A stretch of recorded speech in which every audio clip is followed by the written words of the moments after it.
Have you ever wondered what games you should keep or you should lose? Find out here at Purge Reviews. Red Rising had all the things that Stonemeyer's games look for, which is hype. There's always hype centered around a Stonemaier game, and for a long time, for good reason. You had Euphoria, you had Viticulture, you had Scythe, and game after game after game delivered. And then you had the Tapestries, and I mean, maybe Wingspan, a lot of people liked. I thought it was okay, maybe overhyped for the type of game it was, but I understand the popularity of it. But to me, it's when the crescendo started going down. Now we find ourselves with Red Rising. This is the monopoly of gamer games, really. You're going to have a game that people liked, which was Fantasy Realms. You're going to slap a different IP on it and hope that it sells with better components. Better components, I mind you, that are rather terrible and universally loathed. Most people would agree that not getting the collector's edition is the way to go with this one. You're going to get a mildly entertaining theme, I suppose, if you like the book. But I'll be honest, I don't know anything about this book, and it really was kind of lost on me altogether. So what you're going to get here is Fantasy Realms with colors, and you're trying to put cards together in order to score. And I suppose it makes sense that if you know the theme or the IP, maybe some of these relationships would make sense. But for those that don't, it's really just an abstract game of putting these cards together and hoping the points will work out. And will you be able to score more points than the other players? It has a variable ending, which is interesting, where you're trying to, by how many cards you discard can end the game, etc. And I think it was just done better with Fantasy Realms. I think that's a much better game. You got an expansion that comes with that. I don't think it works as well here. I don't think you need to pay for the IP. I don't think you need to pay for the deluxe components. This is an example of what they call them, a vanity project. Somebody who maybe really liked an IP, but wasn't willing to put the time and energy into a game. And instead just slapped it on an existing game and hoped people would buy it up because the publisher has goodwill. I fell into that trap. Immediately after this game, I canceled my Champions pledge I had with them and was like, you know what? I'm not falling this trap after bad game after bad game after bad game because I don't feel like the games are giving me what they used to with Viticulture, Scythe, and Euphoria, to be honest. I don't feel like the give back is there. So now I'm going to wait and see approach where this used to be a game company that I would jump right into. And Red Rising was that turning point for me. It was funny at the point where I was like, I don't know about this. This relationship isn't working out. And I had to end it over this game. Because I can buy Fantasy Realms at a fraction of the price. It's pretty much the same game or better, as most people would agree. Now, if you're a huge Stonemaier fan, or you just happen to like that company, or you happen to like the IP, I think it's going to bump this up for you. But I think universally speaking, most people would prefer Fantasy Realms over this one, which makes this game totally unneeded. This is one I wouldn't even think about. I would go get that game and skip this one altogether. Although I have to admit, our family likes Marvel Remix probably the best because the Marvel theme goes over well with the kids. For us, it's an absolute purge. Do not waste your time or money on this game. Go buy one of the other mini variations of this game, unless you happen to be a huge fan of the IP. Here is Red Rising, the collector's edition. We'll take a look at the components inside the box. You're going to get a rulebook and a solo rulebook, which we'll take a look at in a few minutes. You're going to get a scoring pad. You get plenty of these inside, and they're double-sided. You're going to get a board. It will have some trackers on it, and really it's just a place to put your cards. The other side has some artwork on it, but you'll never see it because it'll be faced on the board. So you have it on the side. Then once you open it, you're going to have a custom insert, which some people have complained about, that the cubes will fall out, etc. You're going to have these little card holders, which are okay. I haven't found them to be as bad as some people have said. You're going to get these metal coins, or cubes, which some people have said the colors are too close together. I find that they're fine, but there are replacements you can get. You get little ships that come with them on the trackers. This will be a little thing you have. These are really nice, actually. And a big chunky die that you can roll. You're going to get a holder. This will come out like this. And inside of it, you'll have what represents helium, which are those red gems you see in a lot of board games.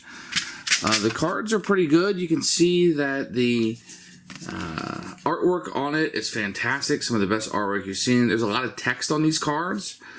Some people have said that with this little gold on it, you can see through it on the cards. I cannot, but maybe that's just me. But the artwork is phenomenal and fantastic in this game. Some of the best artwork that I've seen. Custom insert, everything works fine for me. There's been some complaints about the components, but I haven't had those same complaints.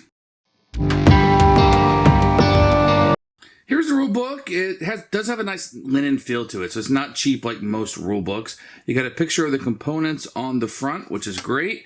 Well, I should tell you, it doesn't include the collector's edition components. These are just the regular components. I don't know why they did that for. You can have a nice picture of setup with numbers corresponding to where things go. And then really this is the gameplay. These two things over here. And the rest of this is going to be breaking down some like edge cases or some little things you need to know. Then they'll break down the cards, tell you what the location bonus are, the player powers that you'll have for each person. But you can see there's a lot of wasted space and everything is spread out well. This will be scoring and I'll walk you through it. Scoring can be a little confusing, but there's a lot of scoring in this game. Everything comes down to that card play. And on the back, instead of having an overview, you're just going to have, if you want to watch a video and more advertisement type stuff. The rulebook was good. We didn't have any problems with it. You really only need like 5-10 minutes to read through this. If you want to read every single thing like this, maybe it'd take 20 to get through everything. But a lot of this you probably know from playing other board games. Good rulebook. I didn't have any issues with it at all. On your turn, you can do one of two things. You can play a card from your hand. You start the game with 5, and you'll play it for this little power that is right here. When you do that, I play this down. It says you may pay 1 helium to place 2 influence. So if I had any helium, I could pay 2 of those, and I could put 2 of my influence out in this market right here. Then I could go to one of the 3 other locations.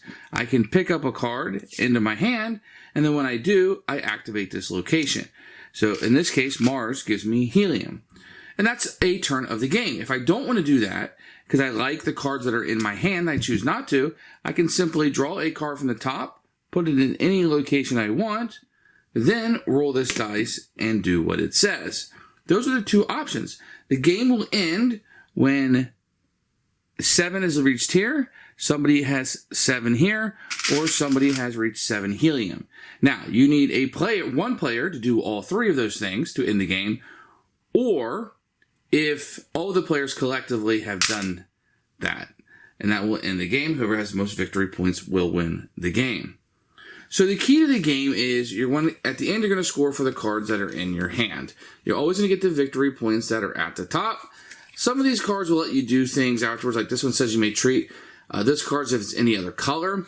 And then the big scoring is going to be at the bottom of these. So some of these cards will work together better than others. 5 points for each helium, max of 25. So if you have this card, you're going to score at the end. We want to try to get as much helium as possible. And all of these will have different stuff on it. So this one says, for each of your influence tokens on the Institute, you will score victory points. So let me reiterate about how to play. So you're going to play a card, which will give you the deployment bonus. Then you pick up any other card, and you activate that. So this one right here is going to move you once up on this track. This gives you victory points at the end of the game. This one right here will simply give you a helium, which you'll be utilizing. These are worth victory points at the end of the game. This one right here in Luna, it will allow you to take the Sovereign token, which is this, and place it in front of you. Each player at the end of the game will have a card like this that'll be randomly distributed to them, which will usually give you something if you gain the Sovereign token or activate the yellow. In this case, this person would gain 1 helium. There are different ones that will be on the board. For example, this one says when you gain the Sovereign token, already have it, place 1 influence on the Institute. This one here says when you gain the Sovereign, or if you already have it, roll the Rising die and gain the corresponding bonus. So there's all the rolls of the Sovereign token, select any other bonus. So they'll just give you bonuses if you activate the yellow. And the green one, if you take a card from there, allows you to put a cube up there. Remember, if you roll the dice, it's going to give you those 4 options. This one will allow you to take a card and put it out, etc. But there isn't a difference in the actions you're going to be doing, whether you're rolling the dice. It's just randomly selected, where if you pull a card off, you'll be able to choose what action you want to take. And that's a quick overview of how you play Red Rising. Who should buy this game? This is for fans of the IP only. You like this IP and you want a game attached to it. Otherwise, you'd buy any of the other variations of this game, except for the Star Trek, perhaps. But this is a cash-in of all sorts. This is not one you need to track down at all. If you are going to get it, don't get the deluxe. There's some component issues with that. You want to stick with the regular version of this. which is rare that I would say that, but here we sit. For me, this is an absolute purge.